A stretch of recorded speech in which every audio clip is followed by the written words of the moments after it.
Ezequias tinha 25 anos quando ele subiu ao trono.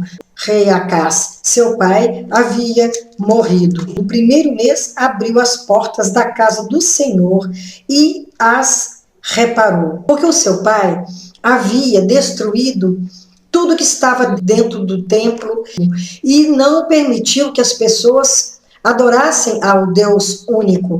Plantou altares em vários pontos de Jerusalém e Judá e obrigou a que o povo prestasse culto aos seus deuses. Ezequias, ele não protelou. Eu quero fazer a obra de Deus. A semana que vem eu começo a ler a Bíblia e o tempo vai passando. Ezequias foi diferente. Então ele juntou os levitas, os sacerdotes, e disse: santificai-vos agora, santificai a casa do Senhor, Deus de vossos pais.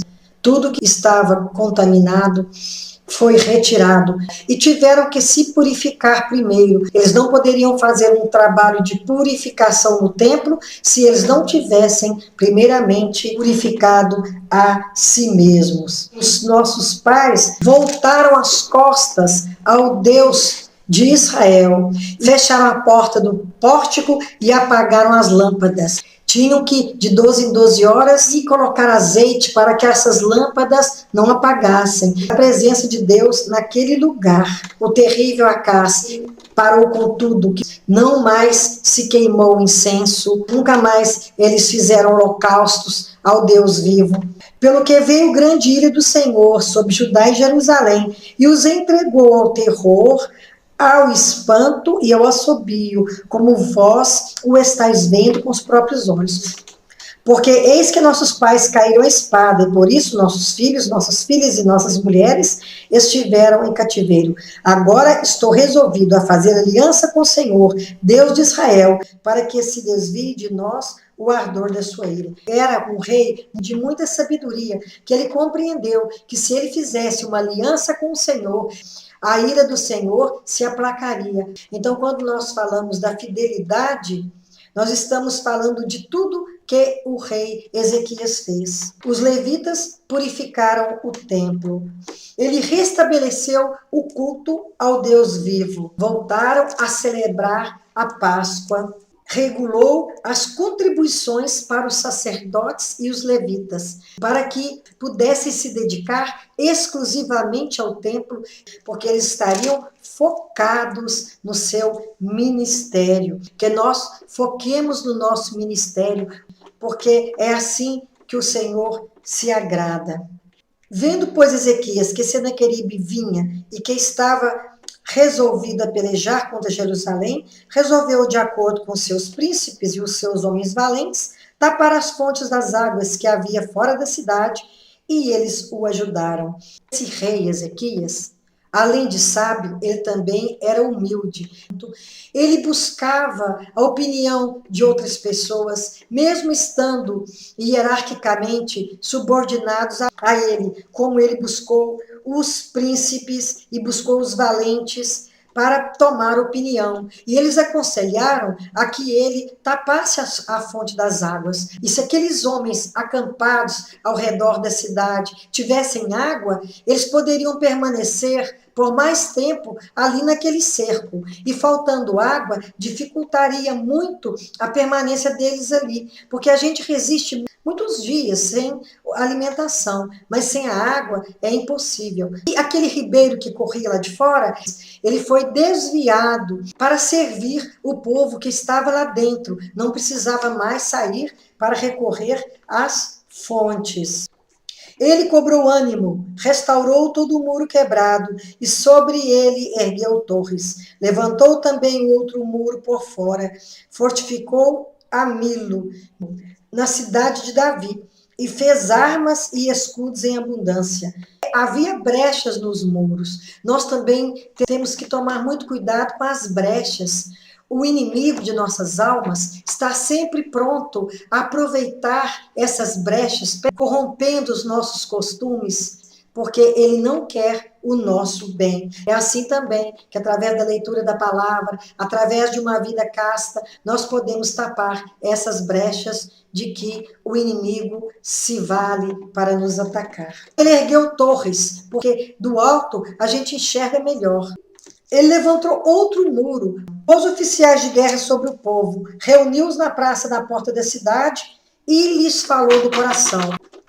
Sede fortes e corajosos, não temais, nem vos assusteis por causa do rei da Assíria, nem por causa de toda a multidão que está com ele. Um há conosco, maior do que o que está com ele. O Senhor fala para nós hoje: sede fortes e corajosos, não temais e não vos assusteis, porque uma pessoa que está temendo, ela se sente paralisada, porque o medo realmente limita. Por isso que o Senhor pede que nós sejamos corajosos, para que nós tenhamos tranquilidade para avaliar o inimigo, para descobrirmos estratégias para que nós possamos livrar deles. E o melhor para nós é estarmos com o Senhor, ler a palavra, buscar o Senhor enquanto se pode achar, porque o Senhor está sempre pronto a nos ouvir, estender a sua mão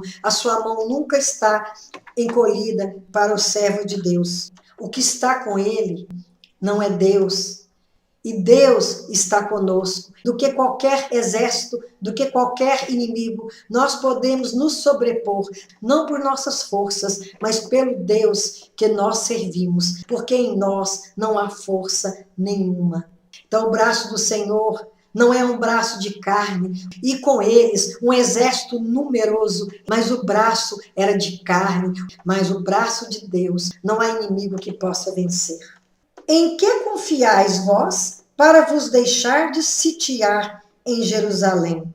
Acaso não vos incita Ezequias para morrerdes à fome, à sede, dizendo: o Senhor nosso Deus nos livrará das mãos do rei da Assíria?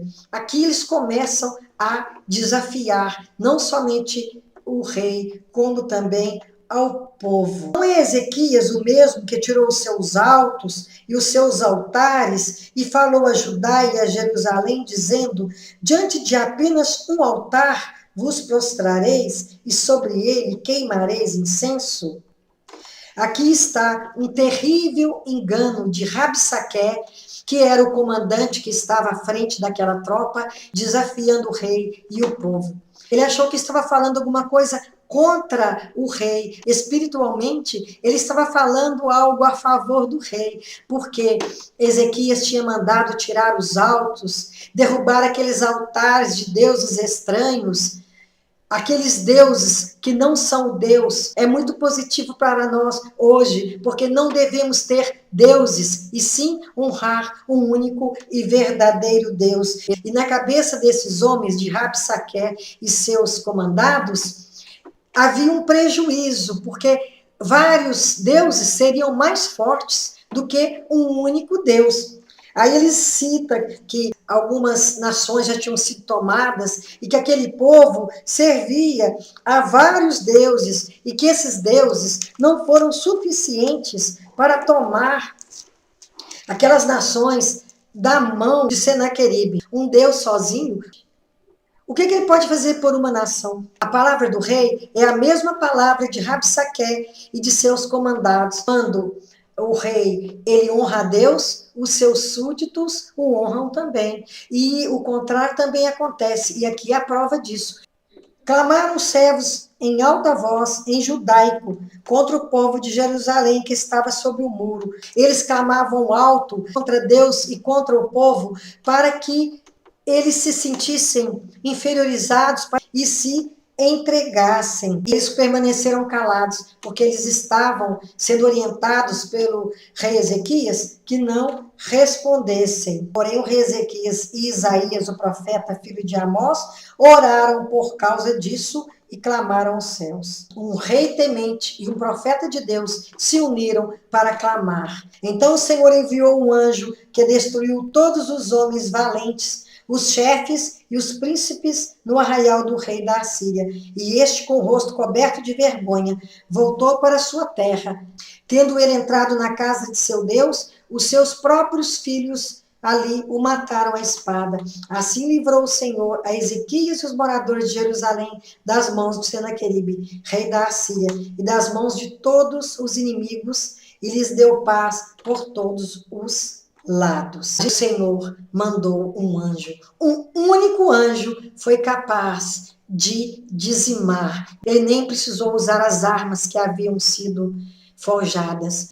A arma maior, ele mandou, que é a arma espiritual. É o recurso dos céus. Um único anjo foi capaz dessa proeza.